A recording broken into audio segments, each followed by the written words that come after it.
నిత్యము దేవుని మనం వెతకాలి. ఆమెను చెప్పండి గట్టిగా. నిత్యము దేవుని ఆశ్రయించాలి. ప్రతి నిత్యము దేవుని ఆశ్రయించాలి.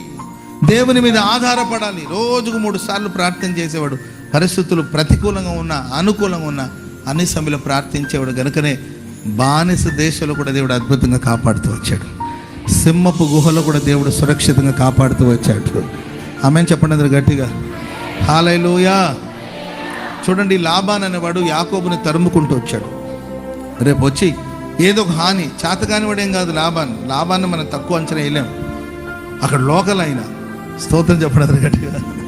లోకల్ అక్కడ ఏంటండి, ఆయన పెద్ద మంది ఉంది, పెద్ద ఫ్యామిలీ ఉంది, కుటుంబం ఉంది, ఎప్పుడు నుండో ఉన్నాడు లాబాను. ఏమైనా చేయగలుగుతాడు, చేతకాకేం కాదు.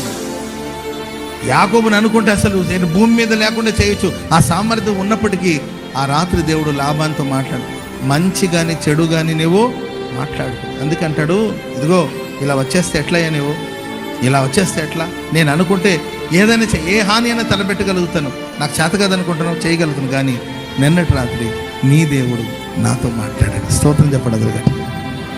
ఆశ్రయించు వారందరినీ దేవుడు కాపాడుతాడు. అందుకొరకే ఆయన ఆశ్రయించడానికి నీ మనస్సు నిలపాలి. హల్లెలూయా. మనసారా దేవుని నీవు ఆశ్రయించాలి. మన దేవుని ఆశ్రయిస్తే ఆలోచన చెప్తాడు, అద్భుతంగా మనల్ని నడిపిస్తాడు, ప్రభు మనల్ని కాపాడుతాడు. కనుక నీ మనసు దేని కొరకు నిలపాలంటే, నా దేవుని నేను ఎలా ఆశ్రయించాలి? యెహోషాపాతు దేవుని ఆశ్రయించుట వలన, దేవుని ఆశ్రయించినందువలన దేవుడు అతని చేతుల మీద రాజ్యాన్ని స్థిరపరిచాడు.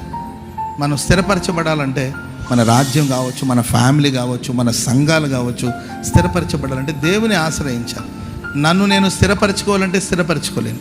మన పిల్లల్ని మనం స్థిరపరచాలంటే అంటూ ఉంటారన్న, అమ్మాయికి అక్కడ స్థలం కొన్నానన్నా, ఆ బాబుకి ఇక్కడ కొన్నానా, సెటిల్ చేసేసానన్నా. సెటిల్ ఏమి ఉండదు.